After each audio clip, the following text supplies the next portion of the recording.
मोहब्बत में सब जायज है, दिल जवान होना चाहिए। मोहब्बत उम्र के तकाजे भी नहीं देखती। 80 साल शख्स ने 79 साल खातून से मोहब्बत की शादी कर ली। मिस्र में एक बुजुर्ग नौब्याहता जोड़ी की शादी की सोशल मीडिया पर धूम मच गई है। दूल्हे यूसुफ की उम्र 80 साल जबकि उनकी नई नवेली दुल्हन नादिया की उम्र 79 साल है। उनकी उम्रें उनके बर्थ सर्टिफिकेट्स पर दर्ज उनकी तारीख पैदाइश के हिसाब से बयान की गई है। जोड़े ने इस उम्र में पसंद और एक दूसरे से मोहब्बत की शादी करके ये पैगाम दिया है कि उम्र में क्या रखा है, साल तो महज गिनती है, बस दिल जवान होना चाहिए। 79 साल दुल्हन नादिया ने कहा कि जवानी दिल में होती है।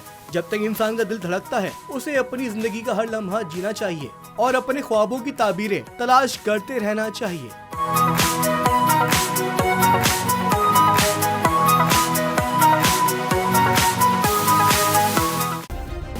सब्सक्राइब करें और बेल दबाएं ताकि कोई खबर रह न जाए।